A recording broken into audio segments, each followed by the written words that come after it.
Hola, saludos a todos.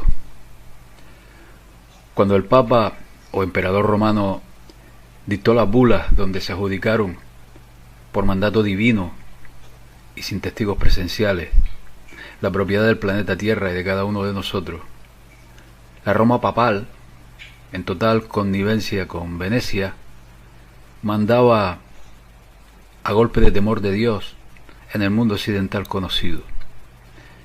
Al descubrirse oficialmente el Nuevo Mundo, América, a la vez que se fracturaba el maridaje papal con Venecia, dando lugar a que el poder de la nobleza veneciana pusiera rumbo a las Islas Británicas para sentarse definitivamente y hasta el día de hoy en la City de Londres, aquel contrato de propiedad otorgado supuestamente por Dios al Papa precisaba modernizarse para adaptarse a unos tiempos en que la Compañía Británica de las Indias Orientales por una parte y el acaparamiento de materias primas y demás con América y África por otra fueron las herramientas de expansión del Imperio Británico y del español. Si bien ya existían en el comercio mediterráneo leyes marítimas para regular el comercio y la navegación, la nueva ley del almirantazgo marítimo incluyó una particularidad que se sostiene hasta el día de hoy, porque no solo regulaba objetos y mercancías, sino también seres humanos. Digamos que en principio nadie tiene nombre, ¿no? Todos los nombres son falsos y carecen de significado porque uno llega al mundo y cuando lo deja lo hace sin nombre. Tú eres sin nombre, un rótulo que se te pone con propósito utilitario, ¿no? Propósitos utilitarios, no hay nada en un nombre. Solo hay dos ámbitos en el planeta, la tierra y el agua, la tierra y el mar, ¿no? La gente vive en la tierra, por lo cual la ley de tierra o ley nacional es la ley de la gente que vive en la tierra, siendo diferente de acuerdo a cada país. Ojo a este detalle, porque es la ley de la gente que vive en ese país. Para saltarse este escollo, aunaron criterios en torno a una ley que regula el mar y no la tierra. Pero la ley esta del agua es la ley del dinero, el flujo de fondos y los activos líquidos circulantes. No obstante, en la actualidad el dinero no tiene respaldo en metales preciosos, se basa en la mano de obra de los pueblos, que son la única fuente de crédito ante la deuda pública. Corona de la Tierra es un artificio milenario no incorporado mediante el cual la Tierra es reclamada por la corona a ser propiedad privada suya, también conocida como el Crown Estate, la compañía, la corona de la corporación, la Commonwealth, también conocido como dominio público y todos los demás derivados, ¿no? Aún más, la corona afirma que la tierra le fue concedida legalmente y que nunca puede enajenarse de ella. Pero uno se pregunta conseguida por quién, ¿no? El derecho romano llama a la ley del hombre ius, que de ahí viene el término ius y justicia, ¿no? Y a la ley de los dioses, fas, de donde viene la palabra fascismo. La ley de los dioses es la ley del mar, del almirantazgo, el control fascista de las corporaciones con el capitalismo del monopolio. El lenguaje jurídico es distinto y específico. Esto se ha mantenido para facilitar el control de quienes no lo entienden, pero están sujetos igualmente por contratos, tratados, constituciones o leyes a la letra impresa en ellos, ¿no? Y que los vincula de por vida a esa jerga incomprensible por estar cargada de tecnicismo. Desde que nacemos o rompemos aguas, tenemos un certificado de nacimiento, al igual que los barcos que navegan llevando productos y atracan cargados de bienes en un muelle, por lo que todas las embarcaciones, por ley, deben ser hembras, debido a que es ella la que genera el producto. Así es que todo lo que salga de una nave debe tener un certificado de manifiesto. De la misma forma, cuando una persona nace, sale del agua de su madre, obtiene un certificado de nacimiento, escrito con letras mayúsculas, y un cuerpo que es de hecho un bien valor cotizable, mientras su padre y madre son engañados al momento de registrar al nacido vivo. El nuevo artículo de dos corporaciones. Todo lo que éstas produzcan es de quien otorga el certificado de negocio para crear el producto. Para el caso, un recurso humano.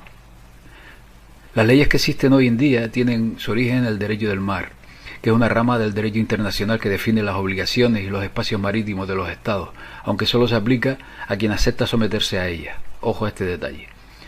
Bien, pues esa ley, que fue creada para gobernar corporaciones y navíos, nos ha sido impuesta para gobernar sociedades, que como lo hicieron con una simple distorsión del lenguaje, ha sido suficiente para hacer creer a todo el mundo que esta ley alternativa marítima se aplica para la gente sobre la ley civil, ¿no? Esta ley del mar fue originalmente creada para controlar navíos que atracaban en el extranjero en busca de recursos y productos para importar y exportar, adaptada para los asuntos financieros y mercantiles, pero no los civiles. Esta ley solo se aplica a quien acepte someterse a ella. La definición de ley marítima de comercio la explica como una ley privada internacional que gobierna las relaciones entre las entidades privadas que comercian en los océanos. Pero a través de la manipulación sagaz del lenguaje, una forma de ley que fue creada para gobernar corporaciones, negocios y navíos ha sido impuesta para prevalecer como tal sobre las personas naturales. Cuando un producto sale de un barco y es llevado a tierra extranjera, esa nación toma custodia de dicho producto y lo reconoce como con un certificado que constata la fecha de ingreso o nacimiento del producto en la nación respectiva. Un certificado es definido como un documento que establece una declaración de propiedad. Y es entonces la pregunta que surge: ¿por qué los seres humanos necesitan un certificado de nacimiento? Pues porque son propiedad del país donde nace, que lo usa como valor de intercambio internacional. Por tanto, cada persona con un certificado de nacimiento es definida como una propiedad, un simple recibo legal. Y todo lo que por ley hace son negocios bajo una licencia específica. Por ejemplo, cuando contrae matrimonio con alguien, es una corporación haciendo negocios con otra corporación y obtiene un certificado de matrimonio o licencia de negocio. Es cuando del niño nacido vivo crean una segunda entidad que llaman persona, con un padre y una madre que actúan como socios de un matrimonio o unión libre, que en realidad han concebido un personaje que detenta un título de propiedad o partida de nacimiento, que se registra en letras mayúsculas para dominio público a favor de una corporación marítima, y así el Estado se apodera del personaje, por lo menos hasta que cumpla la mayoría de edad, cuando el individuo afectado puede reclamar para sí su doble tú. Este legalismo, digno de un libro de magia, ¿no?, se inicia con otra faceta, por ejemplo, en los Estados Unidos, cuando en marzo de 1933 se declaró en bancarrota y comenzó a aceptar los préstamos de la Reserva Federal, una corporación privada afiliada al gobierno. El país, sin dinero para pagar los préstamos, empezaba a usar a sus ciudadanos como un valor negociable en garantía de respaldo. Ello quita a la persona sus derechos naturales inalienables y en cambio pasa a tener privilegios, deberes y beneficios, o sea, un esclavo en toda regla que pertenece al Estado. Esta ley alternativa marítima trucó el sentido de la palabra persona, de ser una persona natural a convertirse en una corporación, de corp, que en inglés significa cadáver. Los impuestos, un permiso de circulación, de trabajo, de residencia, para establecer un negocio, de construcción, un certificado de nacimiento o matrimonio, multas de tráfico, seguros y otras formas de documentación que una vez se creyó eran absolutamente necesarias, solo se aplican a la persona, si entendida como corporación o persona jurídica. Cuando una persona firma cualquier documento legal, está cediendo indirectamente los derechos de nacimiento citados en la Constitución, y la persona se convierte en una corporación que se crea con el mismo nombre que la persona natural. La única manera para distinguir el nombre natural del nombre corporativo es diferenciarlo mediante el uso de letras mayúsculas o minúsculas, ya que el nombre corporativo siempre estará en letras mayúsculas. Esto se conoce como capitis diminutio maxima, que en derecho romano refiere la pérdida o disminución de derechos, sea la libertad, la ciudadanía o la capacidad civil. Bajo tal concepto, la libertad se obtiene como permiso condicionado por un superior, lo que no otorga liberación. Una persona puede tener libertad pero no liberación. La libertad requiere pedir permiso, obtener un pase o una licencia, que es un acuerdo dentro de la ley de quien lo emite. Por eso es que hay policías para respaldar la política de los políticos, que a su vez trabajan para los amos de las corporaciones. Al comprobar el nombre en un documento de identidad, pasaporte, seguridad social, tarjeta de crédito y cualquier otro documento oficial, este solo aparece en letras mayúsculas para representar la corporación que tiene el nombre de la persona, pero que no es tal, ¿no?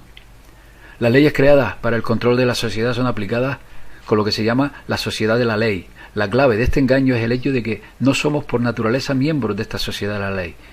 Por lo tanto, sus leyes no se aplican a personas naturales. Los jueces, abogados, procuradores, intendentes o lo que sea, hacen parte de esta sociedad, que a su vez, que a su arbitrio, ¿no?, ha creado su propio lenguaje o jerga, que es perversa y engañosamente aplicada para formar creencias y conceptos. De modo que básicamente todas exigencias de edad, infracciones y cualquier tipo de regla arbitraria, exceptuando el daño a otra persona o su propiedad, son normas que no aplican a la persona natural. El juego de la ley es solo una ilusión, por lo que es posible reclamar la libertad con que se nace, la cual solo tiene los límites que impone el libre albedrío. El certificado de nacimiento que se exige a la persona natural tiene el nombre en letras mayúsculas, que representan una corporación o doble tú de aquella persona, que está conectado a un fideicomiso a nombre de la corona, o sea, en última instancia, el Vaticano. Legalmente se nos considera una ficción, un concepto, una idea que se expresa con un nombre. Por tratarse de una persona jurídica no tiene conciencia. Legis ens, un ser artificial, un nombre palabra escrito en una hoja de papel para ser legalmente atado a perpetuidad, un barco flotando en el mar del comercio. La única salida para la persona natural es recuperar su entidad muerta, o corp, que significa cadáver en inglés, y que la corona creó, convertida en el fiduciario del fideicomiso, qui tu ses, y darse de baja de la ley marítima de comercio que la tiene en custodia.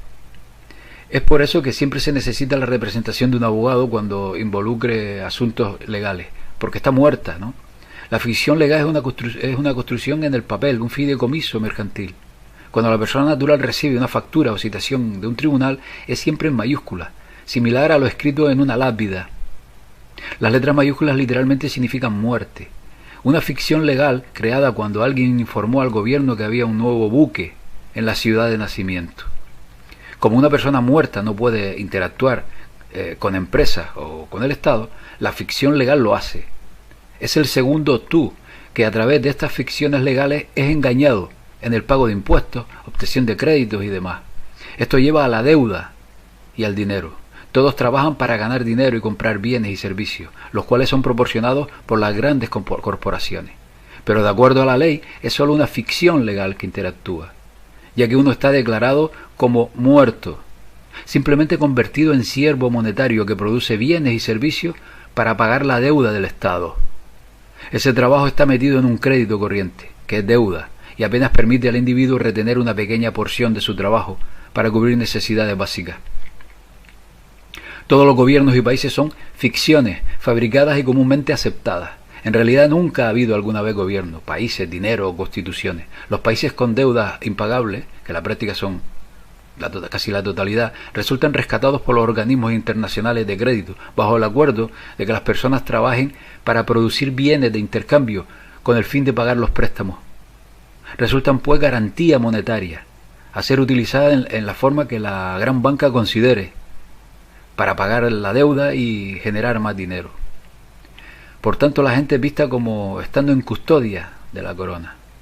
Ello permite a las personas funcionar como un bien valor en el comercio y aceptar los beneficios proporcionados por el Estado, sin saber que por su trabajo son acreedores naturales del sistema. El juego de la ley es solo una ilusión, una forma de perversión del lenguaje que perpetúa el falso ser. Como la persona por naturaleza no es parte de la sociedad de la ley, sus leyes no se aplican a personas naturales. Resulta una ley distorsionada que adopta una estructura de creencias originalmente creada para asuntos mercantiles y financieros y no civiles. La persona natural solo es gobernada por su propia conciencia. Las leyes son creadas para el control social a través de la sociedad de la ley. En un tribunal o corte los derechos civiles no son protegidos. De facto, el juzgado y el demandante se encuentran en un navío. Y todo lo que allí ocurre está bajo la ley marítima. El juez actúa como un capitán que resuelve una disputa mercantil entre las partes. Y por ello, en cualquier juicio hay siempre una suma de dinero en juego que una vez pagada cierra el caso. La inmensa mayoría de gente no sabe que desde su nacimiento ha sido sometida a la ley marítima alternativa, algo posible gracias a la manipulación del lenguaje. Cuando se firma cualquier documento legal, se están cediendo derechos inalienables de nacimiento y la persona natural se rebaja al estado de una persona artificial con título corporativo en letras mayúsculas. Esto es uno de los mayores engaños que se ha perpetrado a la humanidad, que nosotros por lo menos tengamos conocimiento, ¿no? Bien, es un tema complejo, un tema que hay gente que considera que no sirve de nada, pero también hay gente que incluso ha logrado salirse de esta ley, ¿no? Es complicado, no es nada fácil, pero ejemplos a ver los haylos. Y por supuesto que debe sopesarse si conviene a cada persona salirse o no, porque también conlleva hay que tener en cuenta qué futuro, qué manera de vida le espera a la persona que considere salirse, ¿no? Bueno, es un tema muy complejo, pero bueno, aquí más o menos lo he intentado hacer lo más fácil posible, cosa que no sé si he logrado, pero ahí queda. Pues nada, amigos, saludos y hasta la próxima.